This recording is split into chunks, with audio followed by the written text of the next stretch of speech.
Hello everyone, welcome to my YouTube channel. आज मैं आपको NCERT maths class 9th exercise 11.1 से इसका क्वेश्चन 1 कराऊंगी। देखो बच्चे, क्वेश्चन 1 है diameter of the base of a cone is 10.5 centimetre and it's slant height is 10 centimetre. Find its curve surface area. ठीक है बेटा, यहाँ पर आपको डायमीटर दिया है। ठीक है, आपको यहाँ पर जो भी निकालना है, यहाँ पर आपको निकालना है शेप के लिए, कोन शेप के लिए निकालना है आपको, और इसका डायामीटर दिया है आपको। देखिए यहाँ पर शेप जो है आपकी वो बनेगी ऐसे। ठीक है, ये होता है आपका, अगर हाफ लेते हैं बेटा आप, ठीक है, हाफ ऑफ द सर्कल ये होगा आपका रेडियस। अगर आपको पूरा दिया है तो वो डायामीटर है। ठीक है, डायामीटर का आधा होता है रेडियस। अगर आपको क्वेश्चन में डायामीटर दिया है देन आपको रेडियस निकालने के लिए उसको 2 से डिवाइड करना होगा। ठीक है, इस क्वेश्चन के इस वाली पूरी एक्सरसाइज में आपको ये वाली जो दी है ये है आपकी स्लैंट हाइट।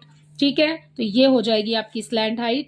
एंड अगर आपको सीधा, अगर आपको ये दिया है तो ये है आपकी बेटा हाइट यहाँ पर। ठीक है, ये दिया है आपको हाइट। अगर आपको ये हाइट क्वेश्चन के अंदर दी है तब आपको स्लैंट हाइट निकालनी पड़ेगी। स्लैंट हाइट निकालने के लिए हमें यहाँ पर फॉर्मूला यूज़ करना पड़ेगा, मतलब हमें जैसे पाइथागोरस थ्योरम यूज़ करते हैं हम।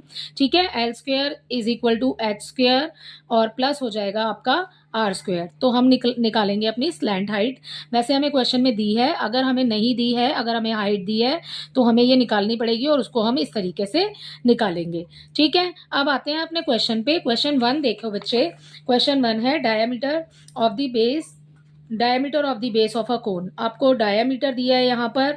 ठीक है, सो यहाँ पर आपको निकालना क्या है सबसे पहले क्वेश्चन के अंदर, find its curve surface area, यानी कि आपको CSA निकालना है। ठीक है, स्टार्ट करते हैं।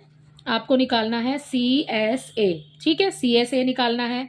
CSA निकालने के लिए बेटा फॉर्मूला क्या होता है? CSA निकालने के लिए हमारे पास फॉर्मूला होगा पाई आर एल। ठीक है, बिल्कुल ही सिंपल दिया हुआ है आपको फॉर्मूला जो इसका है, बिल्कुल ही सिंपल है। ठीक है, पाई आर एल। पाई की वैल्यू बेटा आपको यहाँ पर क्वेश्चन में ऊपर ही दी है 22/7। अगर आपको नहीं दी है देन आपको जो दी है ना बेटा, अगर आपको नहीं दी है पाई की वैल्यू तो आप 22/7 लगाएंगे, अदरवाइज आपको दी है तो आप वही यूज करेंगे जो आपको क्वेश्चन में दी हुई है। ठीक है, यहाँ पर पाई देखिए, पाई की वैल्यू हमें दी है 22/7। ठीक है, 22/7 हो गया इंटू आर। बेटा आपको क्या दिया है? आर हमें यहाँ पे क्वेश्चन में नहीं दिया है, हमें दिया है यहाँ पे डायमीटर। डायमीटर के लिए हमें रेडियस निकालना पड़ेगा। रेडियस हम कैसे निकालेंगे भाई? यहाँ पर रेडियस फाइंड करने के लिए हमें डायमीटर अपॉन 2 हो जाएगा। ठीक है, डायमीटर हमें यहाँ पर दिया है 10.5 एंड 2 अपॉन में हो जाएगा। ओके, या तो आप सिंपली डिवाइड भी कर सकते हैं, इसकी ऐसे कर सकते हो 10.5 की। ठीक है, 2 5 हो गया 10। ठीक, ये डॉट लगा हुआ है, ये डॉट यहाँ लगाया, 5 नीचे उतारा। ठीक है, और 2 2 4 हो गया। ठीक है, एंड 2 5 10 हो गया यहाँ पर। ओके, सो हमारे पास आ गया 5.25। ठीक है, सो हमारे पास आर हो गया 5.25, तो हम यहाँ पर आर के लिए लिख देंगे 5.25 इंटू एल। एल कितना है बच्चे? एल बेटा हमें यहाँ पे स्लैंट हाइट दी हुई है 10 सेंटीमीटर, अपने क्वेश्चन में ही दी है। ठीक है, इंटू हो जाएगा ये वाला 10। ओके, अब क्या करेंगे? यहाँ पर देखिए, यहाँ पर अगर आप इस डेसिमल को हटाते हैं तो आप अपॉन में लगाएंगे। यहाँ पर देखिए, डेसिमल हटाने के लिए क्या करेंगे? 1 लगाएंगे। ठीक है, उसके बाद डेसिमल के बाद जितने नंबर हैं उतनी जीरो, 1 2 2 0 यहाँ पर आ जाएगी। ठीक है, एक जीरो से एक जीरो को हम कैंसिल कर देंगे। अब हमारे पास ऊपर है यहाँ पर 1 प्लेस पर 5 और नीचे है 10, तो ये 5 से कैंसिल हो जाएगा। 5 2 10, 5 1 5, और उसके बाद में जीरो लगाएंगे, दोनों नंबर एक साथ लेंगे तो फिर 5 5 25। ठीक है, अगर हम इसको कैंसिल करते हैं तो हमें ऊपर मिल जाएगा 105। अब ये है 2 और ये है 22, अब फिर से कैंसिल हो सकता है बच्चे। 2 1 2 और 2 1 2, 2 1 2, ये आ गया हमारा 11, 11/7 और ये हो गया हमारा 105। अब 11 की मल्टीप्लाई 105 से करेंगे और उसके बाद 7 से उसको डिवाइड कर देंगे। ठीक है, अब देखिए यहाँ पर है हमारे पास 105, उसकी मल्टीप्लाई हम 11 से कर रहे हैं। ठीक है बेटा, यहाँ पर ये आ गया हमारा 105, क्रॉस लगाया, 501 हो गया। ठीक है, अब कर लेंगे इसको प्लस। ठीक, तो ये आ गया हमारा 1155। ठीक है, तो अब हमें मिल गया यहाँ पर 1155, अपॉन में मिल जाएगा बच्चे 7। ठीक है, अब जो ये नंबर आया बेटा हमारे पास अपॉन में 7 है, वैसे हम इसको यहाँ पर भी कैंसिल कर सकते थे, ठीक है। अब हमारे पास में ये जो नंबर आया है इसकी हम डिवाइड कर लेते हैं 7 से, ठीक है। सो हम इसको यहाँ पर करेंगे, चलिए यहाँ पर कर लेते हैं। ये हो गया 1155 अंदर, ठीक है। 7 हो गया हमारा अपॉन में, 7 1 जा 7 हो गया। ये बच गया हमारे पास में 4, ठीक है। उसके बाद 5 उतार लेंगे, 7 6 जा 42, ओके। यहाँ 3 बच गया, ऊपर से उतारा 5 और ये हो गया 5 7 जा 35, ठीक है। सॉरी 7 5 जा 35, यहाँ 5 आएगा बेटा, 7 का टेबल पढ़ना है क्योंकि, ओके। सो ये हो गया हमारा आंसर में 165। अब आपको क्वेश्चन में यहाँ पर दिया है सेंटीमीटर, तो यहाँ पर आप लिख देंगे सेंटीमीटर स्क्वायर, ठीक है। इसी के साथ आपका क्वेश्चन नंबर 1 कंप्लीट होता है। बहुत ही इजी क्वेश्चन है। देखो आपने यहाँ पर निकालना है कर्व सरफेस एरिया, तो कर्व सरफेस एरिया निकालने के लिए आपके पास फॉर्मूला है पाई आर एल, ठीक है। पाई के लिए पाई की वैल्यू लगाई, आर के लिए आर की वैल्यू लिखी, ठीक है। हमें क्वेश्चन में डायामीटर दिया है तो हमने आर फाइंड कर लिया, ओके। सो हमारे पास में यह आंसर आ गया, ओके। उसके बाद में हमने इनटू लगाया, अपना स्लैंट हाइट हमें दी है बेटा 10, ठीक है। उसके बाद क्या करेंगे, मैंने यहाँ पर डेसिमल हटाने के लिए 100 लगाया। अगर आप नहीं हटाना चाहते हैं डेसिमल, सो आप इसको ऐसे सिंपली भी कट कर सकते हैं, ओके।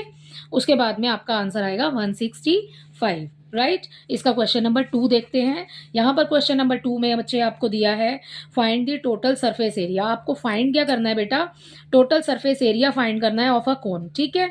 यहाँ पर टोटल सरफेस एरिया फाइंड करना है, हमने ऊपर किया था कर्व सरफेस एरिया, ठीक है। कर्व सरफेस एरिया का फॉर्मूला जो था वो था pi R L.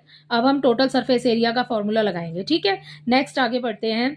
If its slant height is 21 metre, अगर इसकी स्लैंट हाइट 21 है and diameter of its base is 24। यहाँ पर फिर से आपको डायमीटर दिया है, आपको रेडियस नहीं दिया है इस क्वेश्चन में, ठीक है। सो देखिए अब इसकी सेकंड पार्ट में, इसके सेकंड क्वेश्चन में यहाँ पर देखो, इसमें यहाँ पर आपको टोटल सरफेस एरिया फाइंड करना है बच्चे, ठीक है। टोटल सरफेस एरिया का फॉर्मूला है बेटा pi r and r plus l, ये हो गया इसका फॉर्मूला, ठीक है। पाई आपको मैंने आपको ऊपर ही दिखाया क्वेश्चन में, आपको दिया है 22/7, ठीक है, 22/7। आर बेटा हमें निकालना पड़ेगा क्योंकि यहाँ पर हमें आर दिया है हमें डायामीटर दिया है 24। हमें आर निकालने के लिए क्या करना है, 24 को डिवाइड कर देंगे 2 से, ठीक है। यहाँ पर आ जाएगा हमें 12 मिल जाएगा। सो आर इज इक्वल टू हो जाएगा 12, तो 12 ही लगा देते हैं, ठीक है। उसके बाद क्या करेंगे, यहाँ पर भी अंदर आर दिया है भाई हमें, तो ठीक है वही वाला 12 आ जाएगा। प्लस एल हमें कितना दिया है बेटा, यहाँ पर हमें स्लैंट हाइट दी हुई है 21 अपने क्वेश्चन के अंदर, ठीक है। तो हम यहाँ से 21 लिख देते हैं, ओके। अब क्या करेंगे, इस 22/7 को एज इट इज लिखेंगे, 12 को भी लिखेंगे बेटा, ठीक है। अब इन दोनों नंबर्स को कर दो आप प्लस, क्योंकि ब्रैकेट को पहले सॉल्व कर लेंगे हम, ठीक है। अब इन दोनों को सॉल्व करेंगे तो हमें क्या मिलेगा, 2 में 1 प्लस करते हैं तो 3 मिल जाएगा हमें। इंटू का साइन लगा देती हूँ क्योंकि ब्रैकेट के बाहर कोई साइन नहीं है तो मल्टीप्लाई आ जाएगा, ठीक है। अब यहाँ आ गया 3 और 1 में 2 प्लस करेंगे तो यहाँ भी आ गया हमारे पास 3। अब ये जो तीनों नंबर है ना बच्चे, ये बेटा क्वेश्चन में ये वाले जो तीनों नंबर्स हैं ये 7 से कैंसिल अभी नहीं होंगे, ठीक है। सो हम क्या करेंगे, तीनों नंबर्स की कर देते हैं मल्टीप्लाई, ठीक। सो यहाँ पे रफ वर्क बना लेते हैं अपना और तीनों नंबर्स की कर देते हैं मल्टीप्लाई। यहाँ पर ये हमें दिया हुआ है 22, ठीक, तो 22 लिख लिया, अपॉन में आ गया 12। आप डायरेक्ट मल्टीप्लाई करना चाहते हैं डायरेक्ट भी कर लीजिए, 12 2 जा 24, 24 का 4 यहाँ लगाया है, ठीक है। इस तरीके से 12 2 जा 24 एंड 2 प्लस करेंगे उसमें, ये आ गया हमारे पास 26, ओके। तो मैंने डायरेक्ट कर दिया है 12 से ही, ओके। 33 ले लीजिए, अब 33 इसी के अपॉन में लिख देंगे, ठीक है। अपॉन में नहीं मल्टीप्लाई करेंगे, इसी के नीचे लिख रही हूँ, ठीक है। अब देखिए यहाँ पर 3 4 जा 12, ठीक है, 1 आ गया, 3 6 जा 18 एंड 1 9 आ गया यहाँ पर, ठीक है। एंड 3 2 जा 6 और ये आ गया 7। अब ये नंबर रिपीट हो रहे हैं, नीचे ये वाले सेम नंबर रिपीट हो जाएंगे, बस एक एक आगे शिफ्ट हो जाएंगे, ठीक है। ये आ गया मेरा 2 9 7, ओके। अब क्या करेंगे, अब यहाँ पर से 2 11 हो गया, ठीक है। 8 एंड 1 ये हो गया हमारे पास 17, यहाँ हो गया हमारे पास 8। तो मुझे अब यहाँ मिल गया है 8 7 1 2, 8 7 1 2 यहाँ लिखा, अपॉन में क्या था हमारे पास भाई 7 था, ठीक है। अब फिर से वही हो गया जैसे हमने ऊपर किया था, 7 से डिवाइड करनी है, ठीक है। इसी नंबर को 7 से डिवाइड कर दो। सो यही नंबर लिख लेते हैं, यहाँ कर लेते हैं 7 से डिवाइड, 8 7 1 2, राइट। 7 1 7, ठीक है, एक बच गया। उसके बाद में 7, ठीक है, 7 2 14 हो गया, ठीक है। नेक्स्ट 7 4 28 हो गया। नेक्स्ट उसके बाद हम करेंगे इसको 7 4 फिर से 28 आ जाएगा बेटा। फिर हमारे पास बच गया 4, ठीक है। उसके बाद डेसिमल लगाएंगे एक, ठीक है, और फिर ये हो जाएगा 7 5 35, राइट। और उसके बाद फिर हमारे पास आ जाएगा 5, ठीक है, फिर 7 7 49। सो ये तो बेटा ऐसे ही चलता रहेगा, ठीक है ना। इसलिए सिर्फ इसका आंसर हम यहीं तक निकालेंगे। सो इसके आंसर में हमें मिल जाएगा 1244.57, और इस क्वेश्चन में आपको मीटर में दिया है तो यहाँ आएगा मीटर स्क्वायर, ठीक है। इसी के साथ आपका क्वेश्चन नंबर 2 भी कंप्लीट होता है। आई होप इसके दोनों ही पार्ट्स, दोनों ही क्वेश्चंस आपको अच्छे से समझ आए होंगे। Thank you.